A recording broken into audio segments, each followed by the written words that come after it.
अँटेलिया स्फोटक प्रकरणी परमबीर सिंह यांना अटक होणार होती असं अनिल देशमुख म्हणाले। परमबीर सिंह हे फडणवीसांसमोर शरण गेले आणि माझ्यावर आरोप केले असंही अनिल देशमुख म्हणतात। माजी गृहमंत्री अनिल देशमुखांचे फडणवीस यांच्यासोबतच परमबीर सिंहांवर हे आरोप आहेत। परमबीर सिंह आणि यांना मी देशमुखांवर आरोप करण्यासाठी कसं सांगणार असं फडणवीस म्हणाले। मुकेश अंबानी यांच्या घरासमोर एका स्कॉर्पिओ गाडीमध्ये जो बॉम्ब ठेवण्यात आला होता, नंतर त्या स्कॉर्पिओ गाडीचा जो मालक आहे त्याची हत्या झाली, त्याचा खून झाला। या दोन्ही गुन्ह्यामध्ये परमबीर सिंग ते मुंबईचे पोलीस आयुक्त होते, ते मास्टरमाइंड होते। त्यांना त्यावेळेस एनआयच्या माध्यमातून अटक होणार होती। परमबीर सिंग आणि देवेंद्र फडणवीस यांना त्यांचं बोलणं झालं। परमबीर सिंग त्यांना शरण गेले की मला कोणत्या पद्धतीने मला अटक करू नका, आणि देवेंद्र फडणवीसनी मग आमचं सरकार पडण्यासाठी त्यांना सांगितलं की ठीक आहे, आम्ही तुम्हाला परमबीर आम्ही तुम्हाला मदत करू, आणि मग तुम्ही पहिले अनिल देशमुखांवर आरोप लावा। अशा पद्धतीने त्या परमबीर सिंग आणि देवेंद्र फडणवीसचं डील झालं होतं। परमबीर सिंगनी माझ्यावर आरोप लावले। दरम्यान या सगळ्या प्रकरणावर फडणवीस यांनी काय प्रत्युत्तर दिलंय पाहूयात। अनिल देशमुख ने ऐसा कहा है, बयान दिया है कि परमबीर सिंह मास्टरमाइंड थे, अंबानी के घर के सामने झाली होती असा आरोप केला। झूठ बोले कौवा काटे, काले कौवे से डरी हो। आपण ही बातमी पाहतोय। संजय शिरसाट यांनी काय प्रतिक्रिया दिली तीही पाहूयात। मला वाटतं महाराष्ट्राच्या जनतेला सुद्धा हे खरं खोटं कळालं पाहिजे। तो जर नार्को टेस्टला तयार असेल, अनिल देशमुख या नार्को टेस्टला तयार होणार नाही, किती मागण्या करा तुम्ही। कारण की सर्व महाराष्ट्राला माहिती आहे, अनिल देशमुखाला माहिती की त्या काळामध्ये आपण बदल्याचं रेट कार्ड मंत्रालयामध्ये त्यांच्या डिपार्टमेंटच्या समोर कसं लावलं होतं, म्हणून भ्रष्टाचार केलाच नाही असं म्हणायला त्यांची हिंमत तेवढी होणार नाही, किंवा नार्को टेस्टच्या समोर जायला सुद्धा त्यांची हिंमत होणार नाही। म्हणून आता त्या सचिन वाजेची एकदा नार्को टेस्ट झाली पाहिजे। तो जर तयार आहे ना।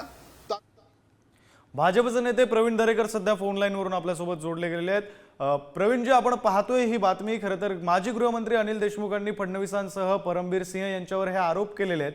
फडणवीसांनी सुद्धा याला प्रत्युत्तर दिलंय। आपली या संदर्भातली काय प्रतिक्रिया आहे? अँटेलिया स्फोटक प्रकरणी परमबीर सिंह यांना अटक होणार होती, मात्र ते फडणवीसांसमोर शरण गेले आणि त्यामुळे त्यांनी माझ्यावर आरोप केले असा अनिल देशमुखांनी दावा केलाय।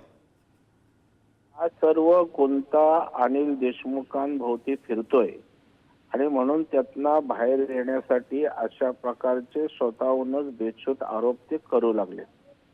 खरं म्हणजे हिरेन मनसुख हत्या प्रकरणी अनिल देशमुख यांना पूर्ण माहिती होती, किंबहुना आहे, परंतु ती माहिती त्यांनी दडवली। इव्हन विधिमंडळाच्या सभागृहामध्ये अनेकदा माहिती मागून दोन्ही सभागृहात ते उपलब्ध करू शकले नाहीत। मी तर म्हणेन या सगळ्या प्रकरण केंद्रीभूत अनिल देशमुखांसोबत आहे। त्यांची मनसुख हिरेन हत्या प्रकरणी त्या ठिकाणी सखोल चौकशी व्हावी अशी मी मागणी करतोय, जेणेकरून यातलं सत्य काय आहे हे महाराष्ट्रातील जनतेसमोर येईल। प्रवीणजी, अनिल देशमुख यांनी आणखी एक वक्तव्य केलं होतं, ते म्हणजे न्यायालयाने जो सादर केलेला रिपोर्ट आहे तो लोकांसमोर यावा, त्या संदर्भातली काय भूमिका आहे?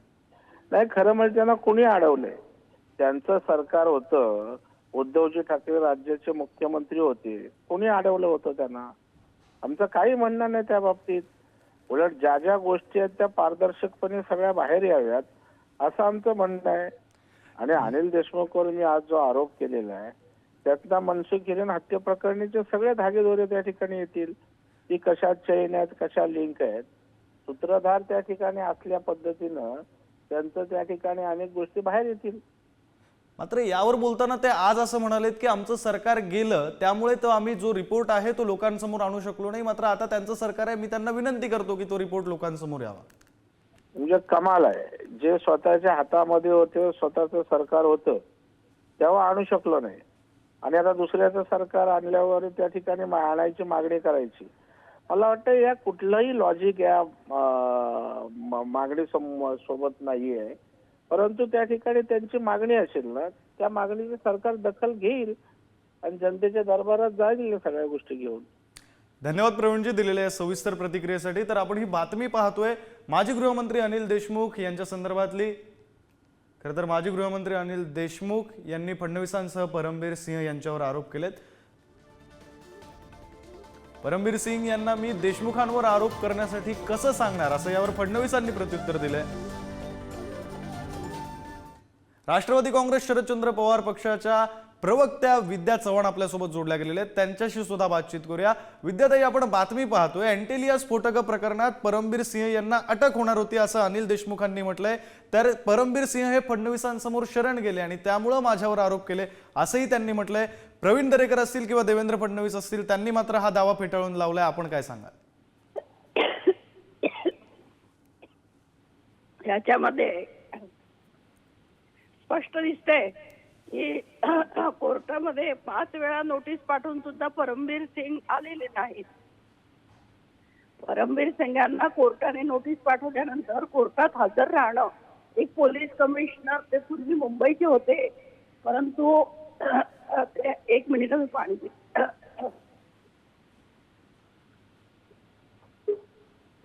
परंतु परमबीर सिंग कोर्टामध्ये का हजर राहिले नाही?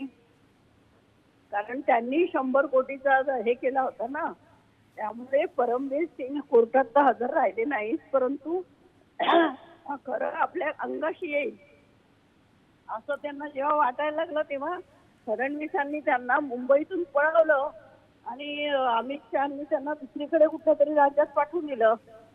म्हणजे खरी बाजू जर असती तर त्यांना पळायची वेळ आली नसती.